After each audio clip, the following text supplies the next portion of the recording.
Welcome back. The National Arts Council of Namibia, in collaboration with the Ministry of Education, Arts and Culture and the Ministry of Justice, launched the UNESCO Aschberg funding project in Namibia. The project seeks to revise the National Arts Fund Act No. 1 of 2005, draftable and supporting regulations funded through the UNESCO Aschberg program. For more insight on this, I'm joined this evening by the Deputy Director of Arts and Creative Industry Development at the Directorate of the Arts Ministry, Mr. Manfred Gaib. Say good evening and welcome. Good evening. Thank you so much for being here. Yeah. Just to start with, give us a brief, background of the objectives and vision for the UNESCO Aschberg funding project.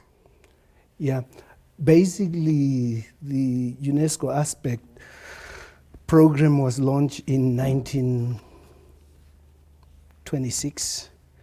And the main objective was basically to do training of artists, promote the training of artists, but also to basically ensure that there is artistic creativity. Mm-hmm. But that was basically redesigned in 2017.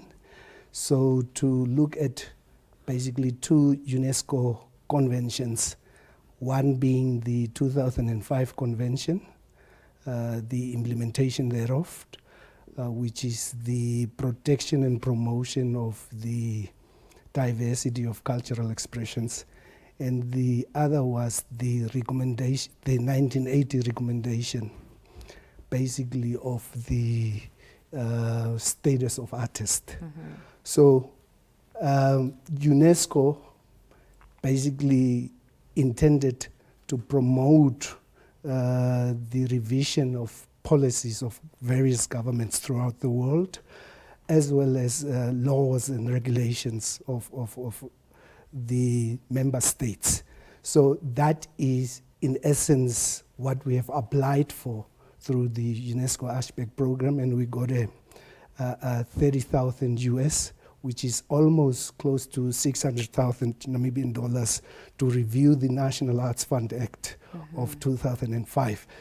Plus, the Act didn't have the subsequent regulations at the time, so we also wanted to basically review or craft the new regulations. Yeah.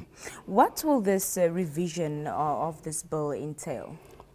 The revision of the bill, it's been 18 years since the act was basically enacted and was passed through Parliament.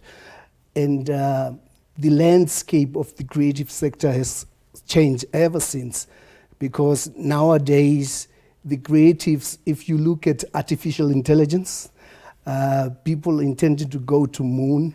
If you look at the likes of Elon Musk, the creative geniuses of this time. We used to look at Leonardo da Vinci in the olden days, the guy that has invented basically the parachute in 1400s, but the parachute only landed to the earth in the 1900s. So these are the creatives, and the landscape has totally changed. Today, our conversation, as we're speaking right here now, could be picked up by artificial intelligence applications and software, and the minutes can be drafted in no time. Our conversation can be reported in no time without involvement of any human being. So this has basically necessitated that we need to look at the sustainability aspect of the National Arts Fund. Yeah. So how else can we run this program sustainably? We are almost providing sponsorships to around 100 to 200 individuals, which are creative artists in Namibia on an annual basis. But this money is a subsidy from the government. How else would the Arts Council make the money so that they can run sustainably? But also the other aspect is to bring in the cultural aspect and the heritage aspect in the National Arts Fund Act. Yes. And when do you anticipate that the drafting of this bill would commence? If you look at the Ministry of Justice, look at the number of bills they have to go through, then these people are really understaffed. And one of the reasons why we looked for outside funding was to ensure that if we have to give government legal drafters the drafting of our current act, it means that has to happen after hours or over the weekends because of the scope of the work that the government legal drafters has got, meaning they need to be paid overtime. But we can't pay overtime to government drafters with government money. So hence we seek for external funding to support that cause. Yes. You mentioned earlier in our conversation that the UNESCO Aschberg Fund is mandated also to train artists. So these artists across all disciplines or just specific, sectors within the arts? That was the initial founding statement. But however, now it looks at various other aspects. So it looks at basically the status of artists, but it also looks at changing policies, changing the review of acts and bills, but also that's the technical funding aspect of it. But then there is also financial aspect in terms of innovative projects, whether you are a creative genius, whether you are a performing artist, whether you are a visual artist, it doesn't matter. As long as you have got an innovative project that would make sure that there is some sort of sustainability, that UNESCO would look at and fund. Just finally, Mr. Gaib, talk to us about the application process and the eligibility criteria for this Aschberg Fund. In terms of eligibility, in terms of the last year's funding, track 1 basically look at government institutions and public sector institutions, meaning that would be our government or our parastatals, and that's in terms of the review of laws and regulations.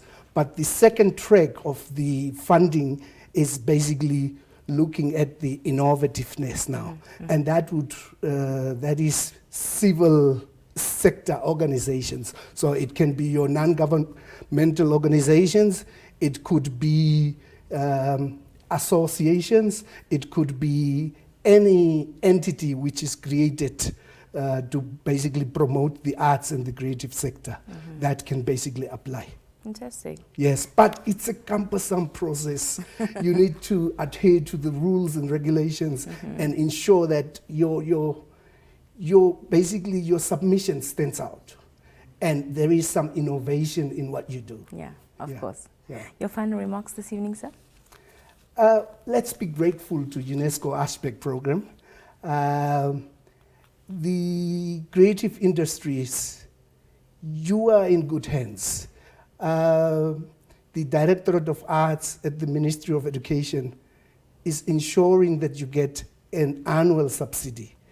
Please, I'm inviting again all Namibians within the creative sector to come out in numbers. Please apply for your grants, apply for your sponsorships, for bursaries, so that you can go and get more training in terms of the aspects. The creative sector worldwide contributes 6.2% in terms of total employment. It means that some of the creative sectors, in terms of the income that they generate, it's bigger than some governments. Elon Musk, for example, our government would not be able to fund the amount of money that he has got. So these are the creatives. The likes of Elon Musk, the likes of, he's the owner of Twitter right now as well, but if you look at Facebook, if you look at WhatsApp, if you look at all other applications, that's what the creative sector does. Your app, if you want to send me Super Aware, that was invented by our creatives locally. So that's the type of innovation and creativity, and that's how creatives can earn their income and pay taxes, of course. Mr. Gaib, thank you so much for your time this evening. Thank you for joining us. Thank you. We're going to take a brief break. We'll be right back.